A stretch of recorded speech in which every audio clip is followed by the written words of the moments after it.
दोस्तों, आपके मन में ये प्रश्न कभी न कभी जरूर आया होगा कि क्या कोई विधि के विधान का लिखा मिटा सकता है। तो आइए इस कहानी के जरिए पता करते हैं कि क्या सच में विधि के विधान का लिखा कोई मिटा सकता है। तो आप लोग कहानी में हमारे साथ अंतिम तक बने रहे, क्योंकि आधा अधूरा ज्ञान विष के समान होता है। तो चलिए बिना समय बर्बाद किए कहानी के शुरू करते हैं। बहुत समय पहले की बात है। एक गांव से दूर एक महात्मा का आश्रम था। वह सभी शास्त्रों और वेदों का ज्ञान रखते थे और उनके चर्चे बहुत दूर दूर तक फैले हुए थे। उनके पास दूर दूर से लोग अपना भाग्य दिखाने के लिए आते थे। वह महात्मा बहुत ही ज्ञानी थे और जिन लोगों का भी भाग्य देखकर उन्हें बताते थे वह बात सच साबित होती थी। दूर से ही उनका भाग्य पढ़कर यह बता देते थे कि उनके भाग्य में क्या लिखा हुआ है। भूतकाल, भविष्य और वर्तमान तीनों कालों का ज्ञान रखते थे। उसी नगर में हरिदास और उनकी पत्नी सावित्री रहते थे। सावित्री धर्म और आस्था में बहुत विश्वास रखती थी। उनके कोई संतान नहीं थी। गांव के लोगों से सुना था कि गांव में एक महात्मा है जो किसी का भी भाग्य बता देते हैं कि उसके भाग्य में क्या लिखा है। उन्होंने सोचा कि क्यों ना हम भी एक बार उस महात्मा के दर्शन करें। और अगली सुबह हरिदास और सावित्री उस महात्मा से मिलने के लिए निकल जाते हैं। वे दोनों उस महात्मा के आश्रम आकर रोने लग जाते हैं। महात्मा दोनों को चुप कराते हुए पूछते हैं, बेटा तुम्हें क्या दुख है, मुझे बताओ, मैं कोई ना कोई समाधान जरूर निकालूंगा। तब हरिदास कहता है, गुरुदेव हमारे कोई संतान नहीं है। यह दुख हम दोनों को हर दिन अंदर से खाता रहता है। हमने आपका बहुत नाम सुना है, तभी हम आपके पास आए हैं। आप हमारा भाग्य देखकर बताओ कि हमारे जीवन में पुत्र सुख है या नहीं। फिर महात्मा कहते हैं, तुम चिंता मत करो। तभी महात्मा हरिदास की पत्नी सावित्री को आश्रम के मंदिर से 2 सेब ला कर देते हैं और कहते हैं, इनको आप दोनों पति पत्नी खा लेना, तुम्हें अवश्य ही संतान प्राप्ति होगी। उसके बाद वह दोनों महात्मा को प्रणाम करके वहां से अपने घर चले आते हैं। कुछ महीनों के बाद वैसा ही होता है। 1 साल के बाद उनके घर पुत्र का जन्म होता है। हरिदास और सावित्री बहुत खुश थे। हरिदास सावित्री से कहता है, क्यों ना हम महात्मा को अपने घर बुलाकर उनकी सेवा करें। फिर हरिदास उस महात्मा को अपने घर बुलाते हैं और उनकी सेवा करता है। हरिदास अपने बेटे का नामकरण करवाता है और उसके बेटे का नाम पुरुषोत्तम रखता है। तभी हरिदास कहता है, गुरुदेव आप हमारे बच्चे का भविष्य देखकर बताओ कि हमारा पुत्र जीवन में क्या करेगा। तभी वह महात्मा कहते हैं, अभी इसको बड़ा होने दो। जब इसकी आयु 8 वर्ष की हो जाए तब इसको मेरे पास लेकर आना, मैं इसका भाग्य अवश्य बता दूंगा। यह बोलकर महात्मा वहां से चले आते हैं। धीरे धीरे समय गुजरता गया। हरिदास का बेटा 8 वर्ष का हो गया था। एक दिन हरिदास अपने बेटे को लेकर उस गुरु के आश्रम जाते हैं तो वह देखते हैं कि वहां लोगों की भीड़ लगी हुई थी। तब हरिदास का लड़का उनसे पूछता है, पिताजी यह सब क्या हो रहा है। तब हरिदास अपने बच्चे को बताता है, यह महात्मा त्रिकालदर्शी हैं, इनको भविष्य का पता चल जाता है। यह सब लोग अपने अपने भविष्य का पता करने यहाँ आए हुए हैं। तब हरिदास का लड़का उन गुरुदेव के पास जाता है और कहता है, गुरुदेव आप मेरा भी भविष्य देखो ना। उस छोटे बालक की बात सुनकर गुरुदेव पहले तो मना कर देते हैं, लेकिन बाद में बच्चे की जिद पर मान जाते हैं और उससे कहते हैं, बेटा मैं तुम्हारा भाग्य देखता हूँ, तुम मेरे सामने आकर बैठ जाओ। फिर महात्मा उस हरिदास पुत्र का भाग्य देखने लगते हैं। उस महात्मा ने अपने ग्रंथ को खोला और फिर हरिदास पुत्र के ललाट को देखा। जब उसने गणना की तो महात्मा ने देखा कि हरिदास के पुत्र का विवाह तो एक नीच कुल की कन्या अवंतिका के साथ होना लिखा है। जब उसने यह देखा तो वह सोचने लगा कि अब क्या होगा। यह जाति से उच्च कुल का ब्राह्मण है और इसके पुत्र का विवाह नीच कुल की लड़की से होगा।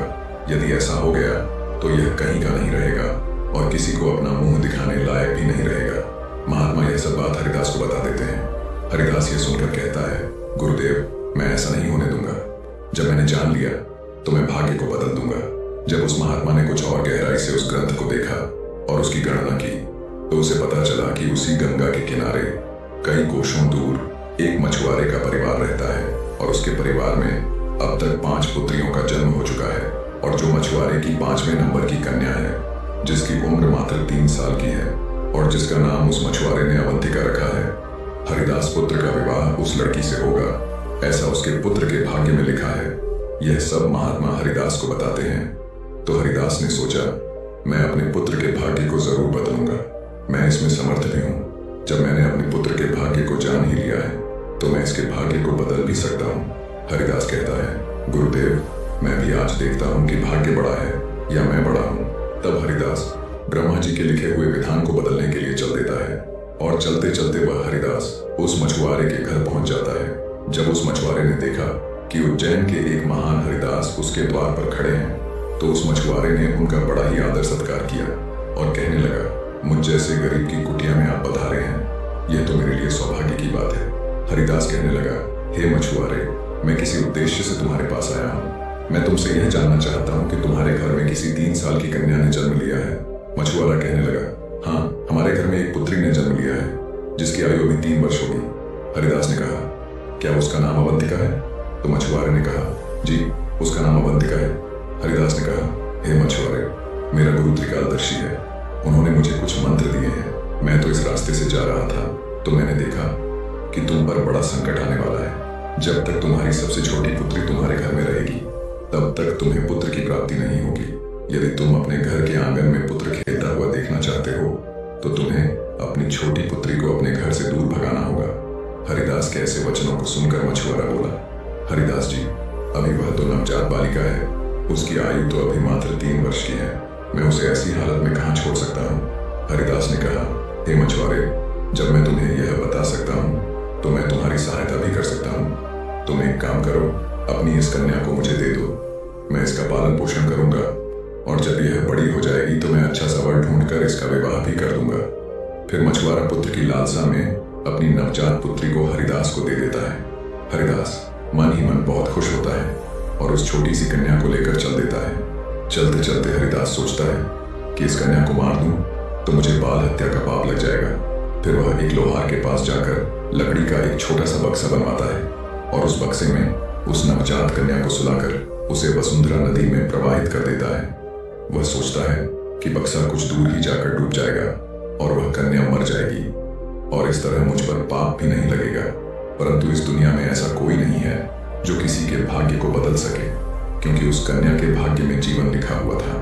बक्सा नदी के जल में डूबता नहीं, बल्कि नदी उसे बहाते हुए एक गांव के पास किनारे पर ले जाती है। उधर उस गांव का पंडित सुबह सुबह स्नान करने के लिए आता है और उसकी नजर उस बक्से पर पड़ती है।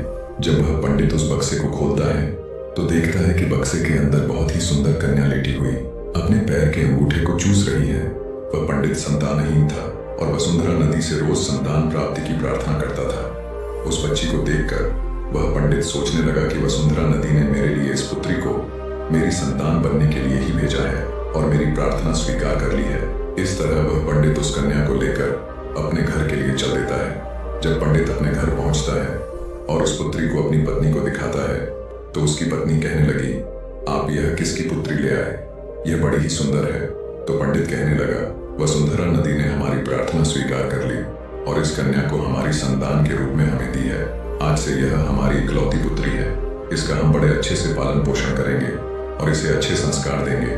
इसे किसी चीज की कोई कमी नहीं होने देंगे। इस तरह वह पंडित और उसकी पत्नी उस कन्या का पालन पोषण करने लगे। समय बीतता गया और उस कन्या की सुंदरता दिन ब दिन बढ़ती गई।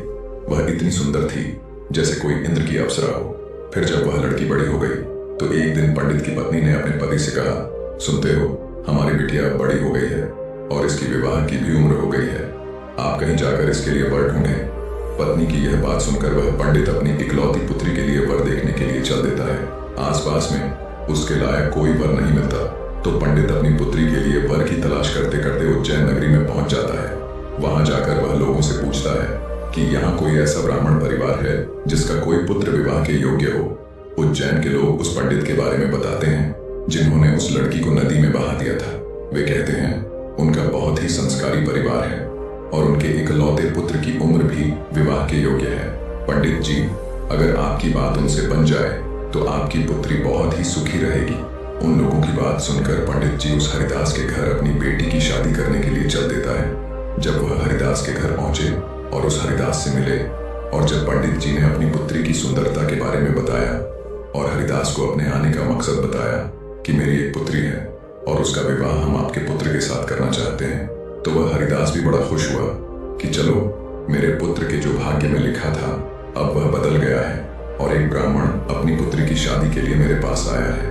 हरिदास को उस ब्राह्मण की उस बिटिया से अपने पुत्र की शादी करने के लिए तैयार हो जाता है और फिर विवाह का समय निश्चित भी हो जाता है और वह ब्राह्मण खुशी खुशी अपने घर चला जाता है और अपनी पत्नी से सारी बातें बताता है।